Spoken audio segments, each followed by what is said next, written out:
August 19, 1944 Tart. Wehrmacht Headquarters, East Prussia. Generaloberst Alfred Jodl sat rigidly at a long oak table, surrounded by orderly stacks of reports that described, in precise and unforgiving language, the collapse of the Western Front. His intelligence officers had run the calculations again and again. Allied supply lines now extended roughly 400 miles from the Normandy beaches to the vanguard of General Patton's Third Army. According to every conventional principle of military logistics, the Americans had driven themselves into an impossible situation. Patton, they believed, would be forced to stop within days.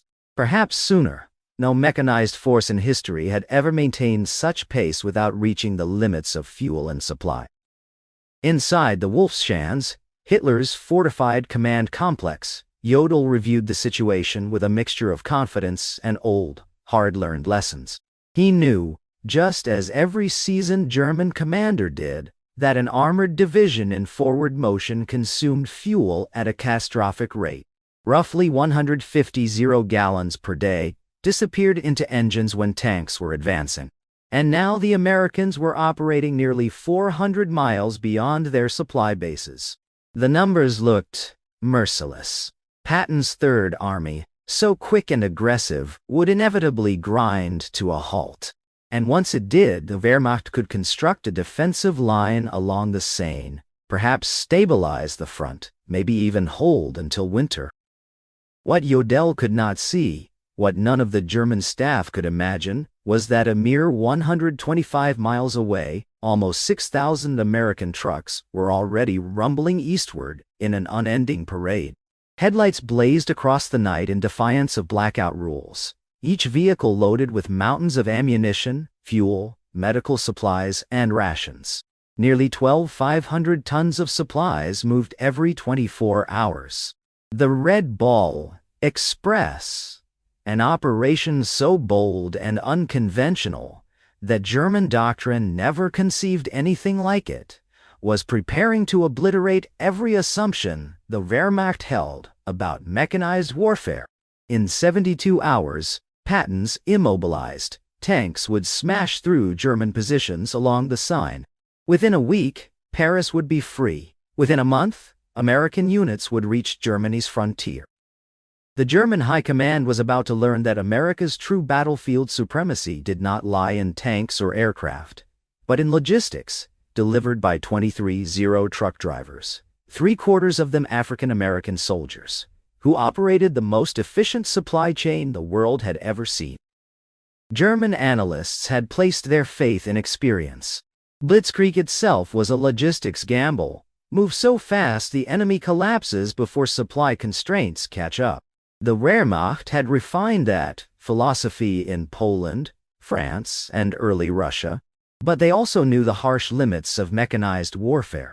In the Soviet Union, their brilliant early advances faltered not because of Soviet counterattacks, but because supplies simply could not move fast enough.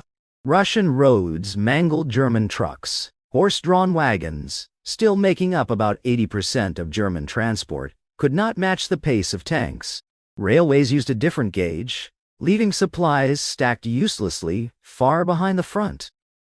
General der Panzertruppe Hinrich von Luttwitz, Sohn to command the 47th Panzer Corps, had warned in July, "The Americans confront the same logistical trap we encountered in Russia. Their mechanical advantage becomes their burden. Machines demand constant fuel, maintenance, ammunition. They have driven 400 miles in a month. History tells us the consequence: paralysis."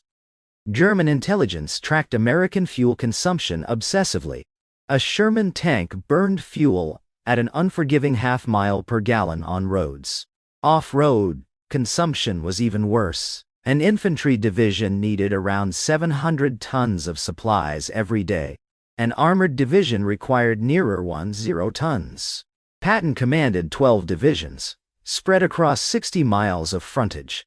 To German staff officers, the math was simple and decisive. 12 tons of daily supply requirements, hauled 400 miles across wrecked roads and bridges the Germans themselves had destroyed during their retreat.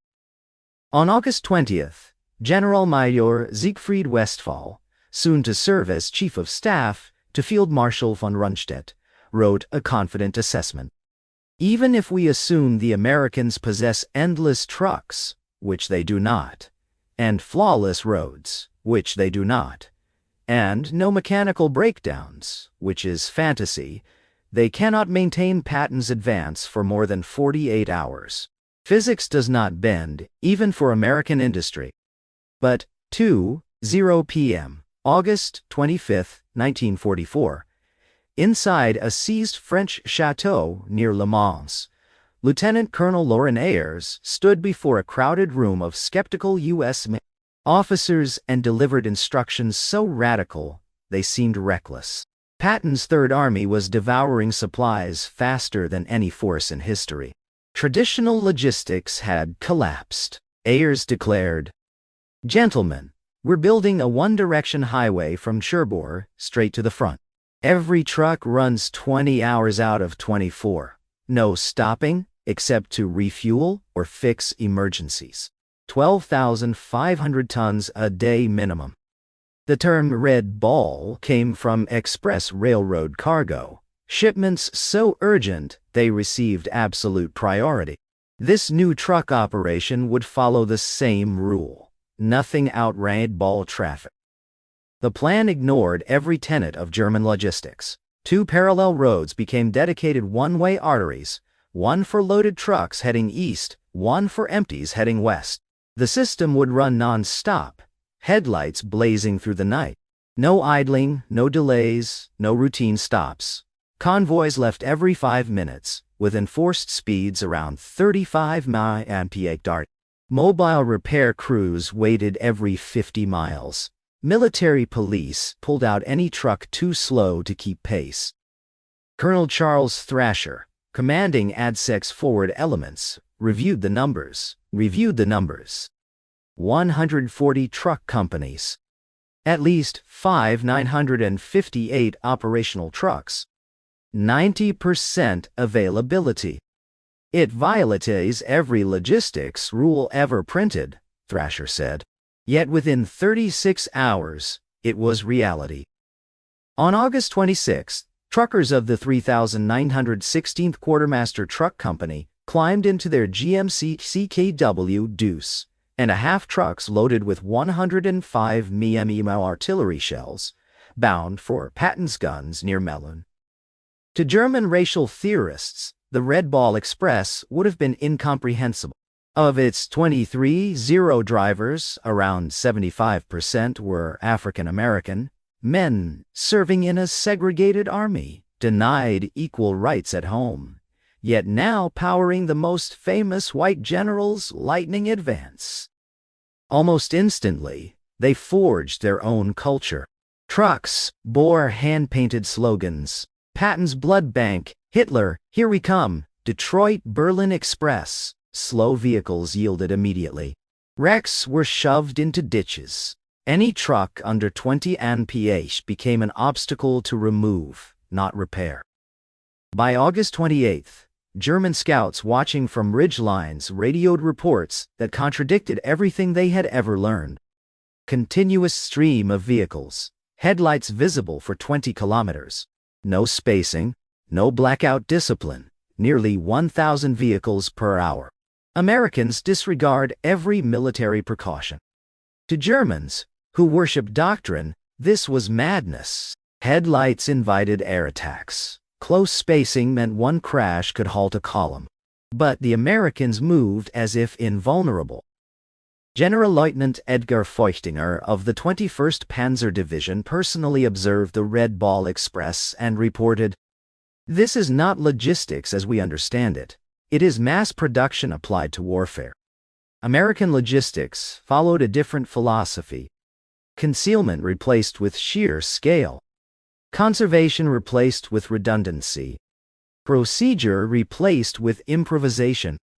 In its first week alone, August 25, 31, the Red Ball Express delivered nearly 90 tons of supply. German analysts, who later recovered these figures, dismissed them as propaganda, but they were real and soon growing.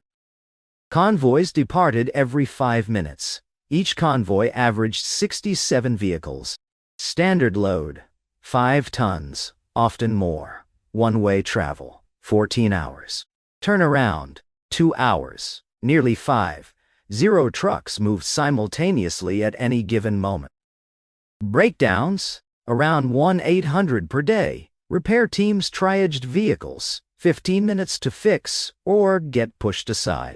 Engines swapped in 45 minutes. French buses seized to free trucks for cargo. Captured German vehicles repainted olive drab. Bypass roads bulldozed around ruins. German observers described the scene as chaos that produces order. But the true shock came from fuel. The Red Ball Express consumed around 300 gallons of gasoline each day, more than many German field armies received in total. Yet the Americans never ran short, thanks to Operation Pluto's underwater fuel pipelines pumping gasoline straight from England. Forward fuel dumps stood every 25 miles. Tanker convoys ensured that no truck waited more than 10 minutes to refuel. German General Major Walter Warlimont studied aerial photos and concluded, "The Americans maintain fuel reserves larger than our entire strategic stockpile. They burn more gasoline delivering gasoline than we allocate to panzer divisions. This is industrial warfare beyond our comprehension." The Red Ball Express did not just keep Patton moving, it made him faster. German doctrine assumed no armored force could exceed 20-30 miles per day. Patton's divisions averaged 40-60 miles. On September 1st, the 4th Armored Division advanced 35 miles in the morning, refueled from waiting Red Ball trucks, then drove another 32 miles by evening. Generaloberst Heinz Guderian initially refused to believe the reports. No armored force sustains 60 miles per day for a week. Mechanical failure alone prevents it. But American radio traffic confirmed it, broadcast openly, as if daring the Germans to respond.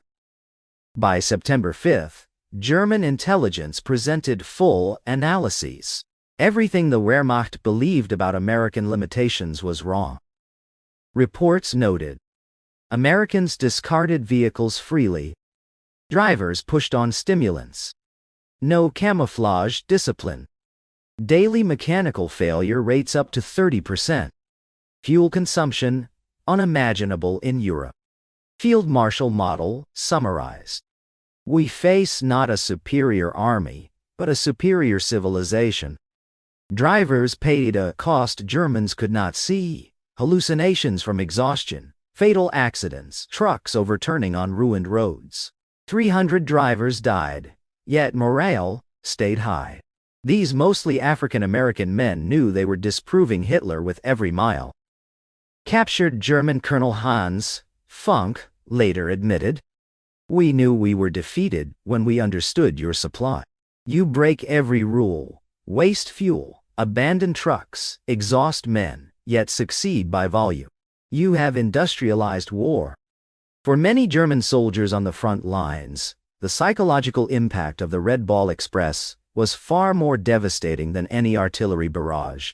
Night after night, the low hum of truck engines drifted across the countryside, a mechanical chorus that never seemed to pause.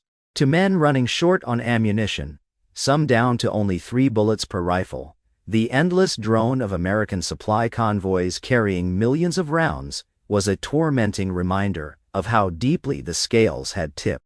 The sound itself became a weapon, a constant affirmation that the Americans possessed everything the Germans lacked: fuel, ammunition, food, and above all, momentum.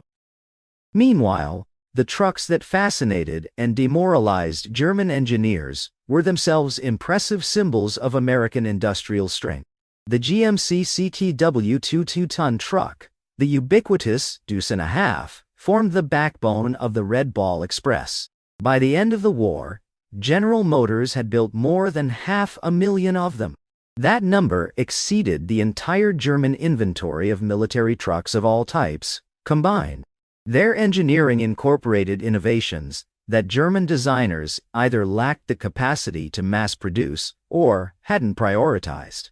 Standard all-wheel drive, centralized tire pressure systems, waterproofing that let them drive through water nearly 3 feet deep, and engines capable of running on low-grade fuel without modification.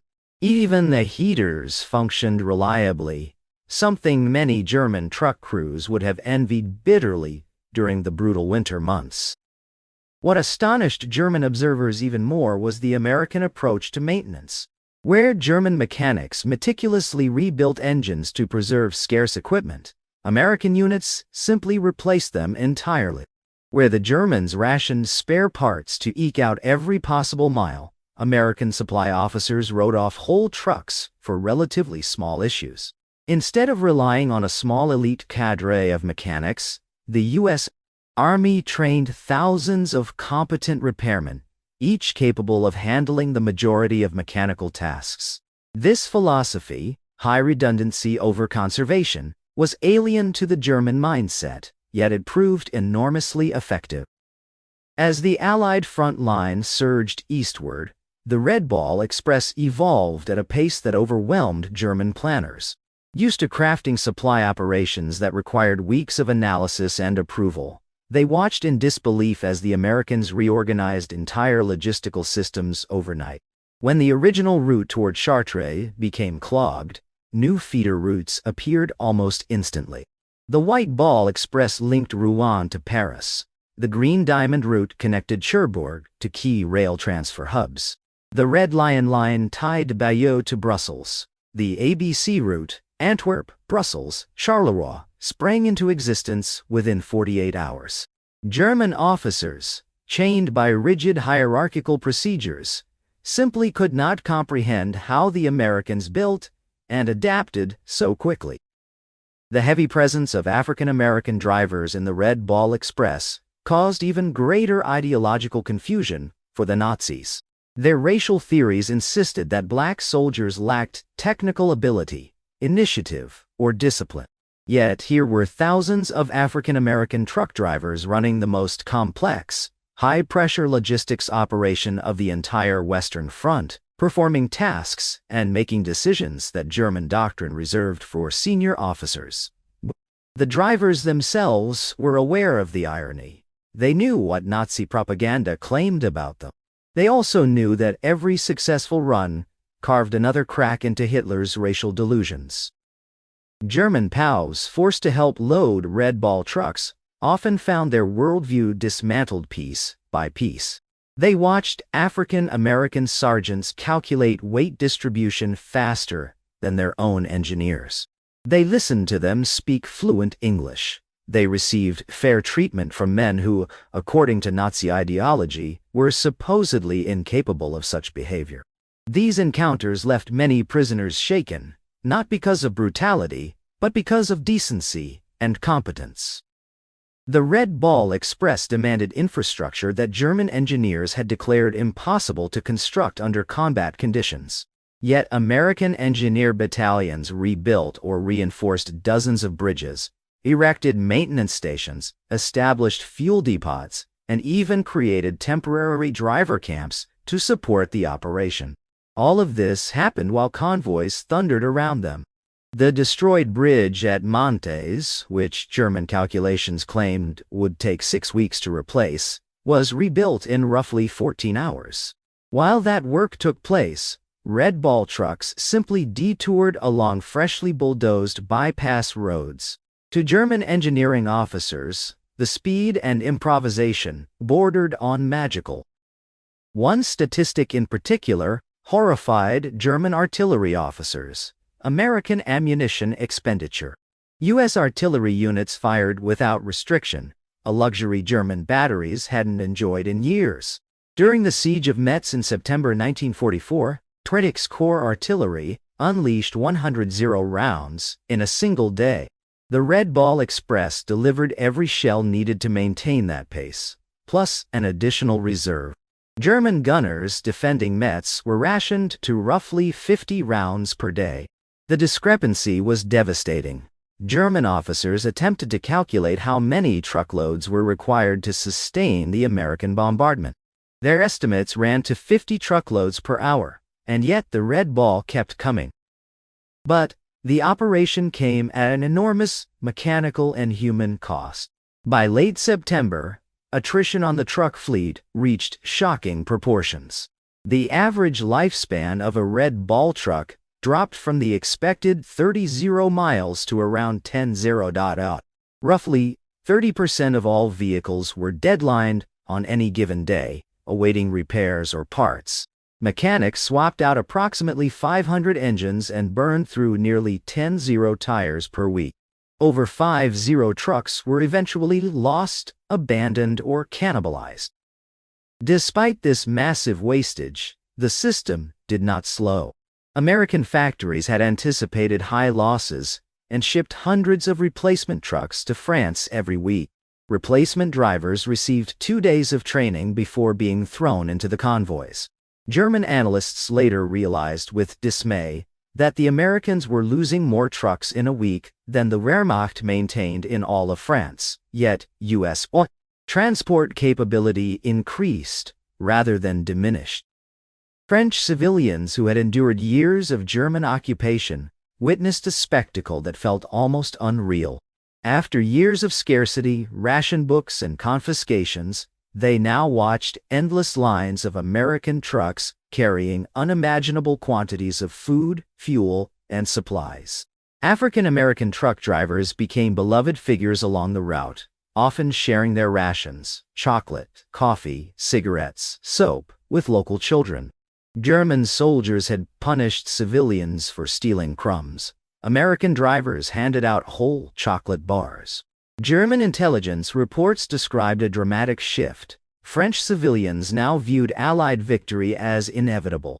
Resistance activity surged along the Red Ball routes. The population, once resigned to German rule, now openly aligned itself with the Allies.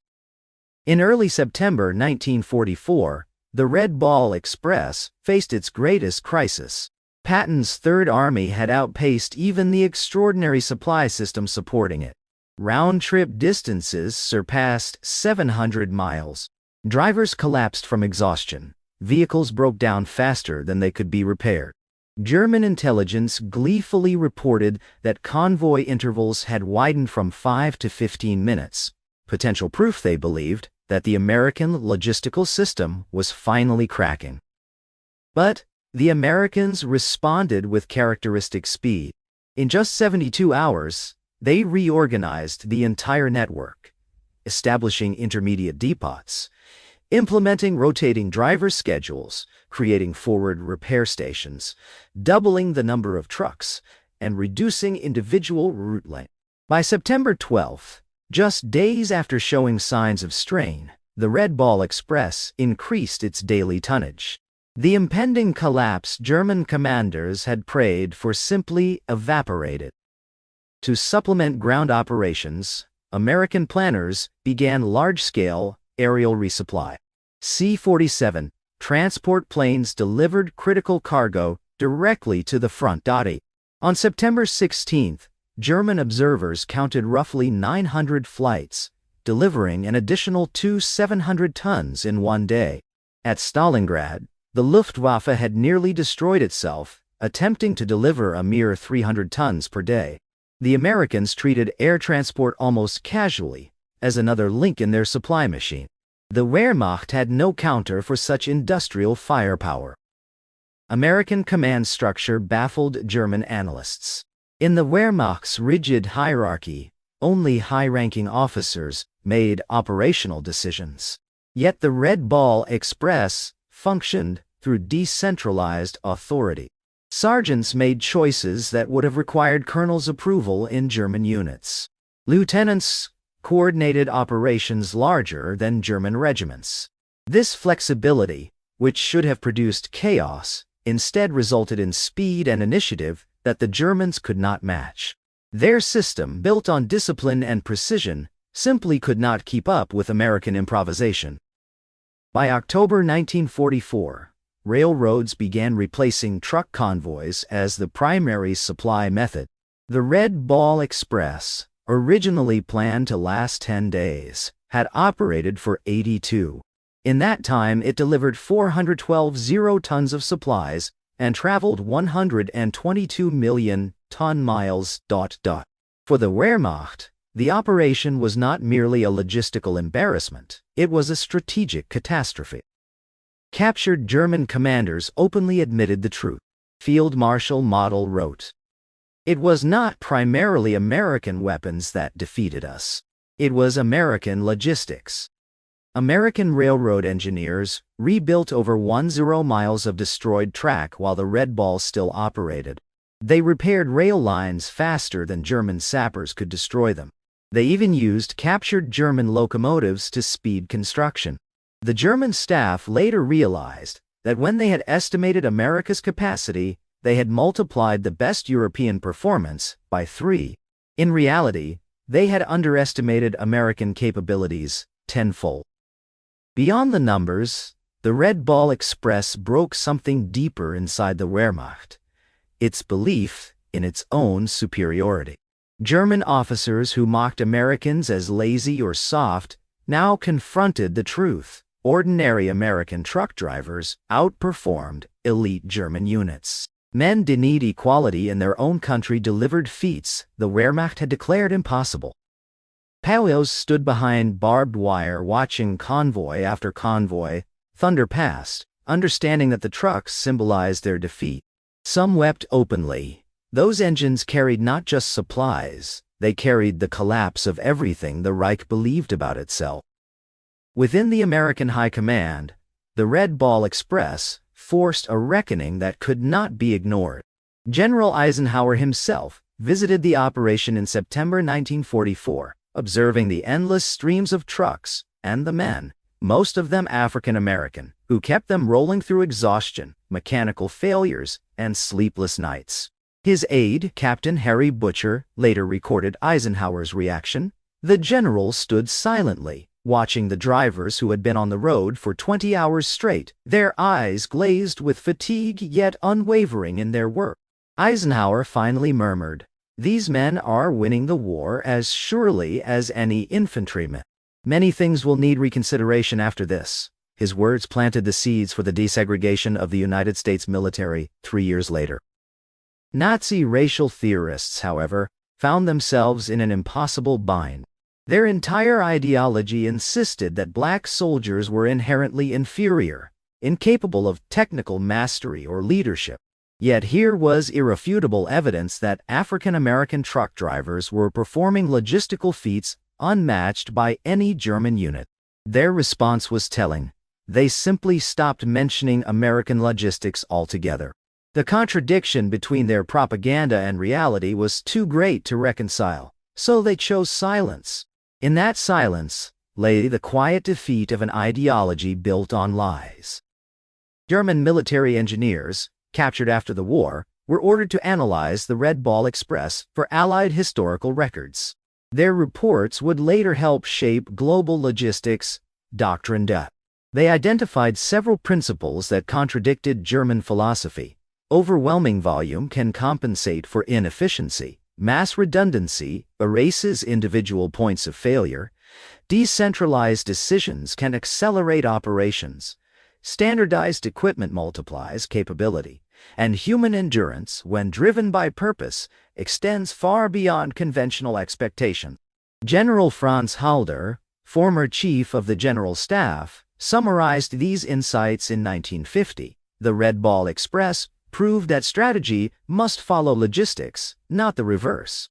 The Americans grasped this early. We realized it only after our defeat.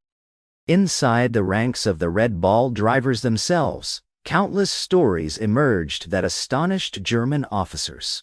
These were documented in U.S. archives, not propaganda, but verified military accounts.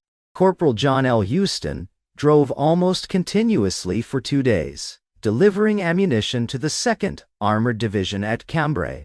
He fell asleep 3 times at the wheel, jolted awake by fellow drivers banging on his door, yet he persisted because lives depended on his cargo. Private Booker T. Washington experienced brake failure that ignited his truck while hauling medical supplies. Regulations dictated that he should abandon the burning vehicle. Instead, he steered the flaming truck for nearly 2 miles toward a field hospital, leaping out moments before the cab burst into flames. His decision saved critical medical supplies that treated both Allied and German wounded. These accounts baffled German evaluators. The Wehrmacht prided itself on discipline and precision, yet here were American soldiers, many from marginalized backgrounds, acting with initiative, courage, and autonomy at levels German doctrine did not permit.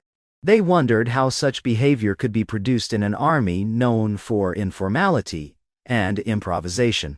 What they failed to see was that this very freedom, this trust in individual judgment, was the advantage that allowed the Red Ball Express to function as a living, flexible machine rather than a rigid, brittle structure. Desperation pushed German forces to attempt their own version of the Red Ball Express late in 1944. During Operation Greif, as part of the Ardennes offensive, they planned to use captured American trucks to create mobile supply columns. The effort collapsed almost immediately. German drivers could not match American speeds. Their mechanics lacked the parts or training to keep U.S. vehicles running. Fuel shortages crippled the operation from the start. One German officer in charge lamented, "We captured 50 American trucks. Within a week, 30 were unusable. The Americans would have replaced them. We attempted repairs. That single difference explains our failure." The Wehrmacht simply could not replicate a system built on abundance when it itself was starving. Then came the winter of 1944-1945. Snowstorms blanketed France and Belgium. Freezing winds sliced across muddy roads. Sleet turned highways into sheets of ice. According to German doctrine, wheeled supply operations became practically impossible in temperatures below 10 degrees C. But the Red Ball Express refused to stop. American drivers chained their tires, poured alcohol into their radiators to keep engines from freezing, and crept forward at 15 miles per hour when blizzards made faster travel suicidal. Despite the brutal conditions, the convoys maintained supply rates that astonished German observers. Panzer divisions sat immobilized by winter weather. Meanwhile, American trucks clawed their way through storms, headlights dimmed but unwavering. The Germans realized that the Americans had built a logistics machine capable of functioning under any circumstance: enemy fire, snow, ice, breakdowns, exhaustion. It was not elegant. It was not efficient by German standards. But it was relentless.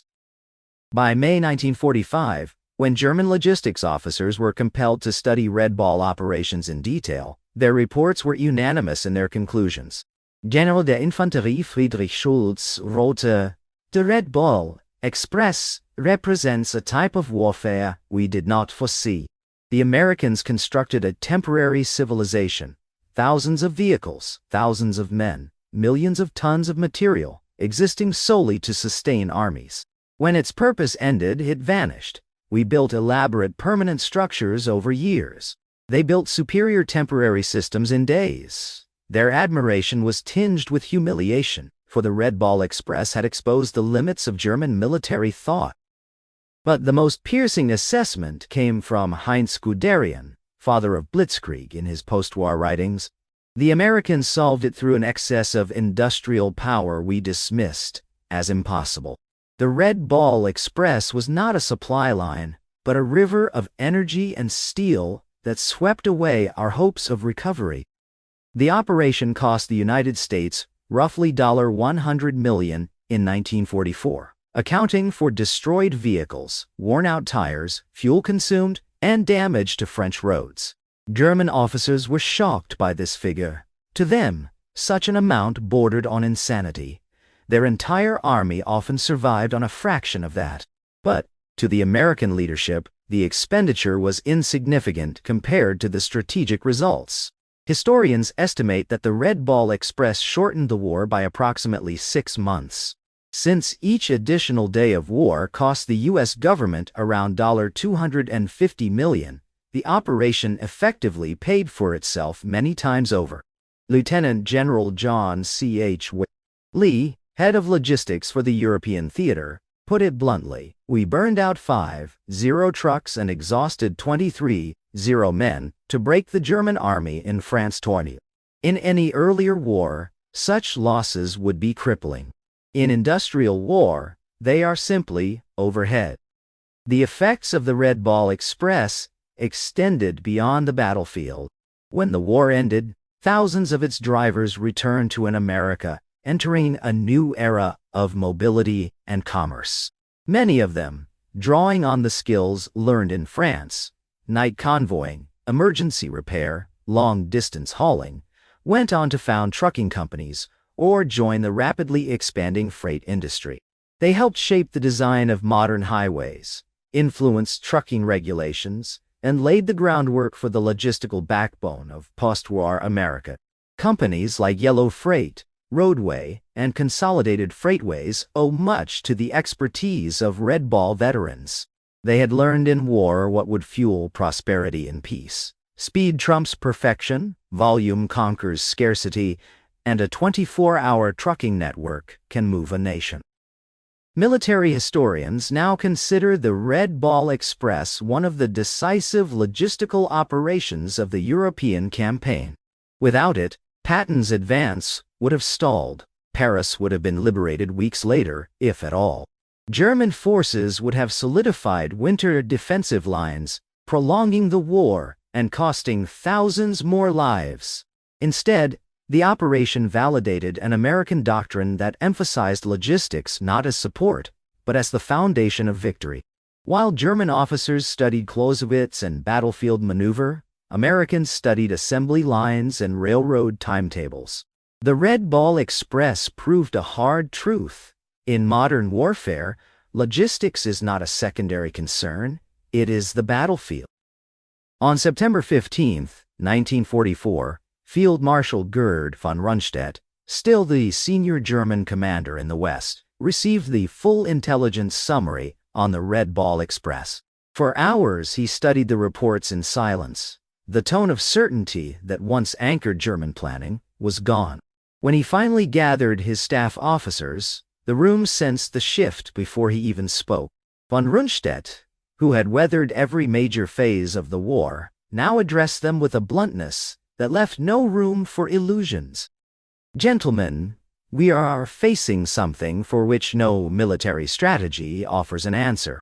The Americans have devised a supply apparatus that erases distance. Our entire operational concept depended on their running into the natural limits of logistics. But those limits do not exist for them. One of his officers, Oberst Hans Speidel, attempted to salvage the moment by suggesting that the Luftwaffe might target the Red Ball routes and break the American momentum. The field marshal responded without hesitation. With what aircraft do you propose we attack them? They operate 6,000 trucks at any given time. If we destroyed 1,000, which we cannot, they would replace them in days. To counter them, we would need to eliminate hundreds of trucks every day. Our Air Force does not possess the strength for such a task. Behind those grim assessments were stories that revealed more about the American character than any technical analysis could capture. German units began hearing accounts that seemed impossible. Drivers who had gone without sleep for nearly 3 days, refusing to relinquish their trucks because delays could cost lives. Mechanics working knee-deep in mud during freezing storms. Teenagers who had lied about their age now guiding 5-ton vehicles through treacherous roads as if they'd done it all their lives. These stories spread across German POW camps and filtered into interrogation rooms. Each new account chipped away at the old caricature of soft American soldiers. The Germans had not expected such tenacity, especially from men who weren't even frontline troops. This new mythology, built from real events, weighed heavily on German morale. The Red Ball Express became a specter, an ever-present force haunting the Wehrmacht. Soldiers wrote in letters home that the Americans seemed endless, that no amount of attrition would slow them. The unbroken hum of convoys became an omen of defeat. Units along the front reported hearing phantom convoys, engine noises echoing across valleys even when no trucks were present. American psychological operations quickly capitalized on this phenomenon. They played recordings of trucks along German lines at night, knowing the sound alone could undermine morale. German units frequently mistook these recordings for actual convoys, further eroding confidence. By November 1944, the Red Ball Express completed its official mission as rail lines gradually resumed operations. Its dissolution was almost as remarkable as its creation. In mere days, an enormous logistical network, 23 men, thousands of vehicles, dozens of depots and checkpoints, vanished. Roads reopened to normal traffic, installations emptied, and personnel redeployed. German analysts later admitted that such a rapid demobilization would have taken them months even in peacetime conditions. The Americans had built a vast, temporary logistical empire, used it to reshape the war, and then dismantled it without hesitation. When the war finally ended in May 1945, numerous German generals cited the Red Ball Express as the clearest evidence that victory had slipped from their grasp long before the final battles. General Hasso von Manteuffel, one of Germany's most capable armored commanders, said during interrogation, "Once we understood your supply system, we recognized that the war was lost. You could sustain action faster than we could destroy your forces. Against such capacity, resistance became futile." Field Marshal Albert Kesselring, who had fought masterfully in Italy and the West, was asked what impressed him most about American forces. His answer was immediate, almost resigned. "Not your tanks, not your aircraft, your trucks." Those trucks revealed that your entire nation had been mobilized. We were not fighting merely an army, we were fighting an industrial society. The final statistics of the Red Ball Express were staggering. 193 tons of supplies delivered. 122 million ton-miles accumulated. 958 trucks in daily service, with peaks of over 70. 23 drivers participating. 82 days of continuous operations. 57 million gallons of gasoline burned. 180 tires consumed. Over 50 vehicles destroyed or abandoned. 47 German divisions strategically outmaneuvered. War shortened by an estimated 6 months. Numbers alone, however, cannot fully convey the significance of the Red Ball Express.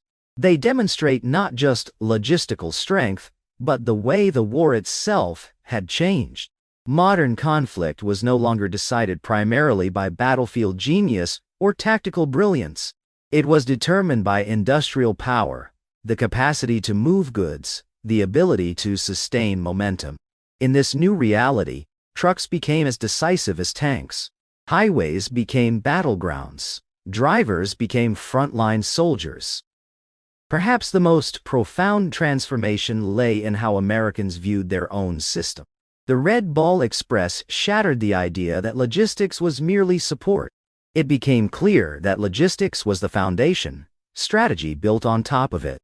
The Germans studied Clausewitz. The Americans studied production schedules and highway maps.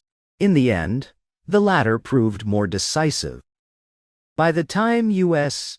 forces stood at the borders of Germany, the Wehrmacht understood too late that the Americans had fought a different kind of war, one powered not by strict doctrine, but by industrial excess, decentralized initiative, and relentless determination. The Red Ball Express exemplified all three.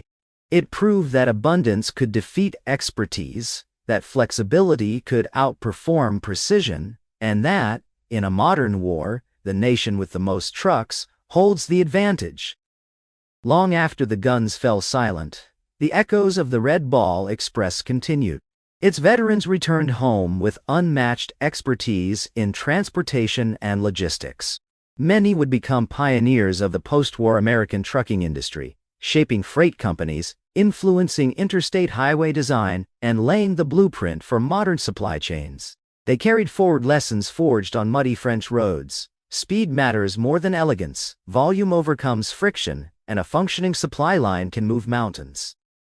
In 1994, during the 50th anniversary of D-Day, the United States Postal Service honored the Red Ball Express with a commemorative stamp.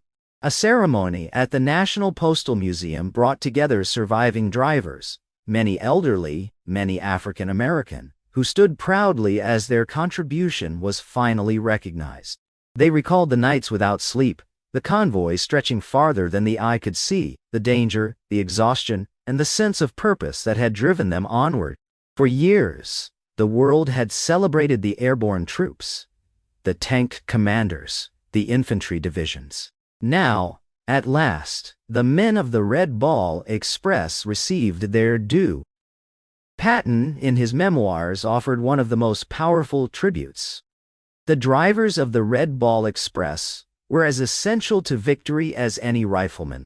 They endured fatigue, breakdowns, and weather that stopped tanks. Without them, the Third Army could not have moved. And without movement, there is no victory. 3/4 of those drivers were African American, men who fought not only fascism abroad, but discrimination at home. They had driven through racism, exhaustion, and danger to keep the Allied armies advancing. They had proved, through action, what ideology could not refute. Their war was not fought in trenches but on highways, and won it. The Red Ball Express stands today as a testament to a single overwhelming truth. In modern warfare, logistics is destiny. The Germans laughed at American supply in August 1944. By May 1945, they were signing surrender documents in front of an army supplied by 6-0 trucks that never stopped moving. And perhaps the most fitting final word comes from a nameless German officer, standing beside a road in Belgium, as convoy after convoy roared past. He said in broken English, "We prepared for your tanks, your planes, your ships. But we never prepared for your trucks. How can any army defeat an enemy who has more trucks than we have soldiers?" Every 5 minutes, the Red Ball Express delivered the answer, in the rumble of engines, the grit of exhausted drivers, and the unstoppable tide of an industrial nation on wheels.